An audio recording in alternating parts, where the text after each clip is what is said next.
яхшы дисциплина мәктәбе гаилә дип әйтә иде Шотландия фәлсәфәчесе реформатор Самуэль Смайлс. Кешенең тәрбия нигезе булырдай әхлакый башлангычлар нәкъ менә гаиләдә туа. Бүгенге чыгарылышыбызны гаилә кыйммәтләренә һәм аларның мәгариф өлкәсендәге әһәмиятенә багышлыйбыз. Исәнмесез, эфирда белем дөньясы. Алдагы минутларда 2 гасырлык эш стажы Татарстан кайсы мөгаллимнәр династияләре белән горурлана ала? Ишекләрне онлайн гына ачтылар. Республика көллиятләре абитуриентларга үзләре турында ничек белдерде? Белем артыннан тартма эшенә интернет узып баручы атнада нәрсәләр белән шаккаттырды? Гомуми эш стажы 220 ел булган мөгаллимнәр династиясе. Сез бу мөмкин түгел дип уйларсыз. Әмма укытучылар династиясенең гомуми стажы моннан да күбрәк булган гаиләләр бар. Аларда туганнар буыннан буынга һөнәри тормышын балаларны укытуга һәм тәрбияләүгә багышлый. Татарстанда халыкара гаилә көнен гадәти булмаган форматта уздырдылар. Һөнәри династияләре булган гаиләләрне хөрмәтләргә булдылар. Игътибарсыз беркем дә калмады. Гаилә башлыклары берсеннән-берсе җылы котлаулар кабул итте. Һәрбер династиягә әле аерым тукталырбыз, бүген исә без мөгаллимнәр династиясын булдырган Әлфия Мирхәйдәрова гаиләсендә кунакта булып кайтырбыз. Алар бихисап балага белем һәм тәрбия биргән. Мирхәйдәровлар гаиләсендә кунакта Татарстан мәгариф һәм фән министры белән бергә хәбәрчебез Мәрсилә Искәндәрова да булып кайтты. Әнисе дә, туганнары да, апалары да укытучы булган, балалары да тормыш юлын шушы һөнәр белән дәвам иткәннәр. Сүзем үзенең бөтен гомерен балаларга белем бирүгә багышлаган искиткеч педагог Мирхәйдәрова Әлфия Хәбир кызы турында. Без бүген Яшел Үзәндә укытучылар нәселендә кунакта. Һәм инде Әлфия ханымны гаилә көне белән Татарстан мәгариф һәм фән министры Рафис Бирханов бүләкләячәк. Мирхәйдәровлар династиясенең педагогик стажы 220 елдан артык. Әлфия Хәбир кызы хезмәт эшчәнлеген Яшел Үзән районының Мулла иле 8 еллык мәктәбендә башлап җибәрә. Соңрак Мамады Шәкил 8 еллык мәктәбендә математика укытучысы булып эшли. 1977 елда ул гаиләсе белән Яшел Үзән районы Косякова авылына күчеп килеп эшчәнлеген шунда дәвам итә. Кемдер үз нәселендә укытучы булу кирәк. Чөнки ул укытучы элекке вакытта ул әни белән бер иде. Хәзер генә аның кыйммәте үзгәрә башлады. Минем шундый укытучыларым бар иде. Двоюродныйларым бар иде. Аннары соң алдагылар, менә шул апаларга карап, минем дә укытучы буласым килә иде. Балаларның үзләре профессия сайлауда, улар үзләре сайладылар һәм мин уларга берсенә дә каршы килмәдем. Берсе педагогик хезмәтне, икенчесе медицина өлкәсен сайлады. Әлфия ханымның 2 апасы һәм аларның балалары да тормыш юлын укытуга багышлаганнар. Иң гаҗәбе мөхтәрәм укытучының тормыш иптәше Ринат Мөбәрәк улы да 46 ел педагог вазифасын башкарган. Аларның бер кызлары Лилия да укытучылар династиясен дәвам итә. Мәскәү шәһәренең Рачевский исемендәге 548-нче танылган авторлык мәктәбендә башлангыч сыйныфлар укытучысы булып эшли. Минем педагогларга каратагы мәйтеп алганда да хөрмәтем зур.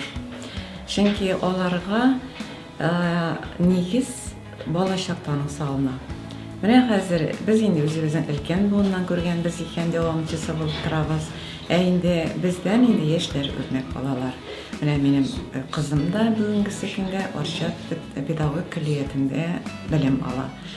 Әлфия Хәбир кызы һаман эзләнүдә. Хәзерге вакытта да ул актив иҗтимагый эшчәнлеген дәвам итә. Татарстан Республикасы иҗтимагый палатасы әгъзасы, Европа-Азия халыкара гуманитар академиясенең мактаулы шәхесе, Бөтен дөнья татар конгрессының Яшел Үзән бүлеге җитәкчесе булып тора. Ул чыгарган Идел аръягының танылган кешеләре эзләре буйлап дип аталган китапта республика җитәкчелеге тарафыннан лаеклы бәяләнде. В нашем районе Безнең районда тикшеренү эшләре теркәлеп бара торган җыентык бар. Бүгенге көндә 32 педагогик династия булуы ачыкланды. Моңа Мирхәйдәрова Әлфия Хәбир кызы ачык мисал булып тора. Ул укытучылар укытучысы, аларга киңәш сорап һәрберебез мөрәҗәгать итә ала. Ул безнең остазыбыз диярлек.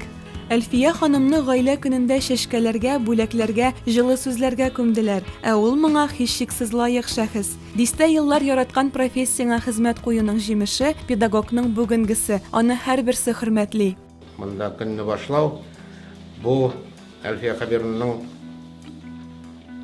бик зур гаилә, бик зур династия башлыгына килүебез, әлбәттә, менә моның сәбәбе 220 ел алар шушы гаилә, апалары, балалары 220 ел барысын бергә санагач, безнең балаларны укытканнар, инде 100 меңгә артык, 100 меңнән артык бала алар кулы аркылы гына түгел, аларның йөрәкләре, җаннары аркылы үткән. Һәм инде менә бу җан кисәкләрен алар үзләрендә йөртәләр. Шуңа күрә без аларга бик рәхмәтле, аларга исәнлек, саулык, президенттан тапшырыр өчен килдек монда. 220 елдан артык педагогик хезмәт куйган Мирхәйдәровлар династиясе чыннан да сокланырлык. Һәр укучыңа тиешле дәрәҗәдә белем биреп, үз профессияңны шулкадәр яратып башкарганда гына ул нәтиҗәле була. Ниһаят, быел 9-нчы сыйныф укучыларының коронавирус пандемиясы сәбәпле дәүләт имтиханнарыннан азат ителүе турында билгеле булды. Хәзер укучылар игътибарын мәктәптә калу яисә көллияткә укырга керү мәсьәләсенә юнәлтә ала. Урта махсус белем бирү йортларына да быел укырга керүчеләр шактый күп булыр дип фаразлана. Беренчедән, һөнәри квалификация алырга теләүчеләр, абитуриентлар саны елдан-ел арта. Икенчедән, көллиятләрнең җиһазландырылышы, биредәге укыту алымнары югары уку йортларыныкыннан бер дә ким түгел, хәтта кайбер урта белем бирү йортлары уздырып та китә. Моны бәйге нәтиҗәләре буенча статистикада Россия хөкүмәте колледжларны техник яктан яңадан җиһазландыруга бүлеп бирә торган грантлар белән эшләү нәтиҗәләре дә дәлилли. Республика хөкүмәте дә урта махсус уку йортлары студентларын әзерләүгә зур игътибар бирә. Әмма чикләү чаралары кертелү сәбәпле барлык белем бирү йортлары да ябылды. Абитуриентлар яратып йөри торган ачык ишек көнен уздыру мәсьәләсе дә сорау астында иде. Ләкин Татарстанның югары һәм урта белем бирү йортлары вазгыятьтән чыгу юлын тапты. Онлайн презентацияләр, җитәкчеләр һәм студентлар белән туры эфирлар. Урта махсус белем бирү йортларыннан беренчеләрдән булып, мондый төр очрашуны Казанның радиомеханика көллияте уздырды. Онлайн ачык ишек көнен хәбәрчебез Гөлфия Гыбайдуллина күреп кайтты.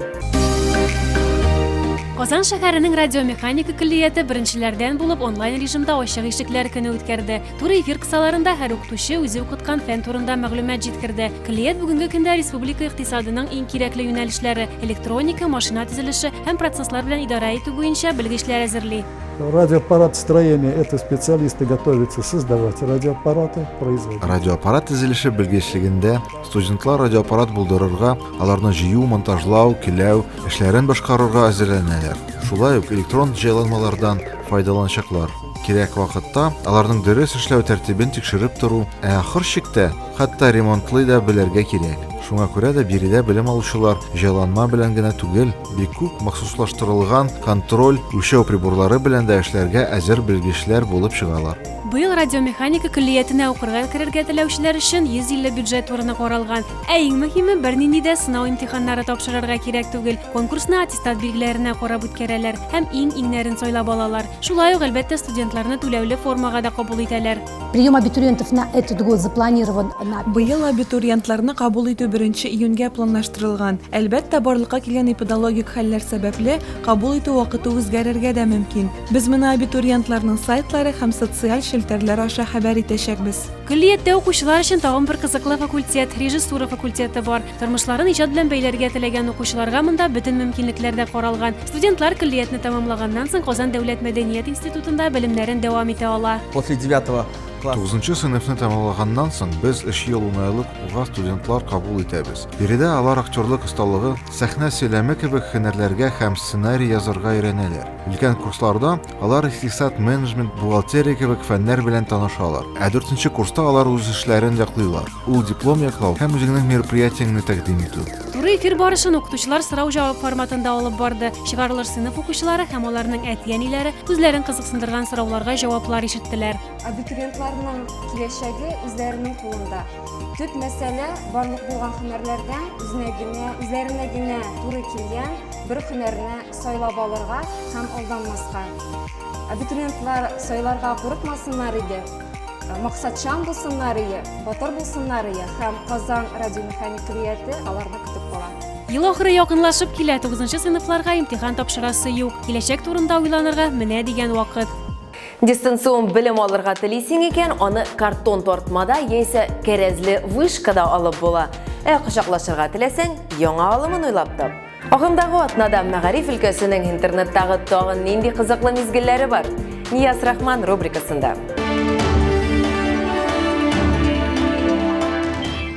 Сәлем дуслар, менә тагын бер атна вакыт үтеп тә киткән. Бу арада интернетта нәрсәләр генә булып бетмәгән бит. Әйтегез, иң кызыклы яңалыкларны бергәләп күзәтик.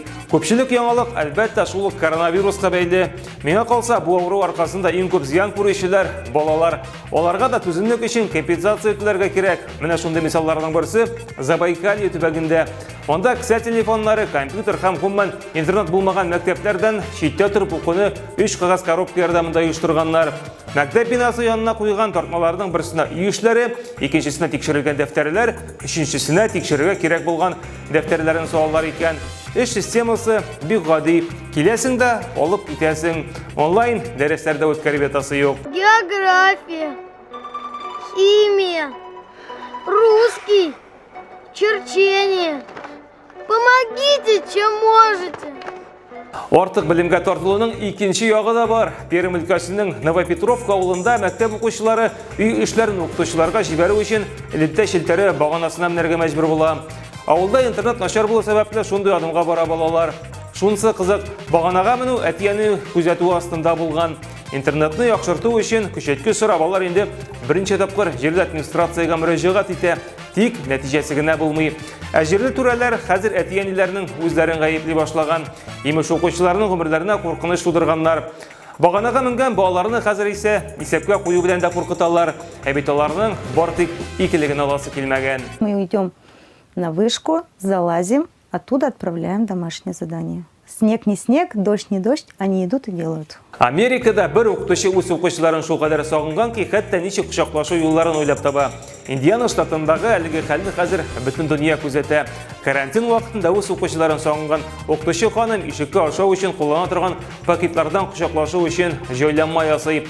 Аның нәтиҗәсендә бер-беренә кагылмыйча гына якынаерга була икән. Балалар кичкенә булу сәбәпле аларга кучаклау пакеты астарак урнашкан, хәтта баса торган җайланмага кадәр бар.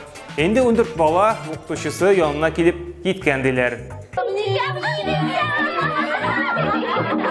Бөек Британияда Редфордлар гаиләсе карантинны шулай ук файда белән үткәрә. Ничек дигәнчә кайбер фактларга тукталыйк. Бу ишле гаиләдә барлыгы 22 бала икән. Улы улларына 31 яшь, ә менә төпчекләр әле быелның апрель аенда гына туа. Редфордлар элекеге картлар йорты бинасын моннан 15 ел элек сатып алган була. Анда барлыгы 10 йокы бүлмәсе генә бар икән.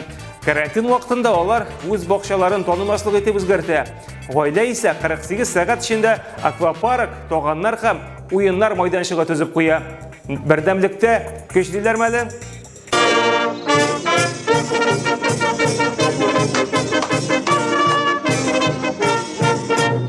Коронавирус вакытында нәрсәләр генә булмады. Әнә Илон Маскның 6-нчы баласы туган.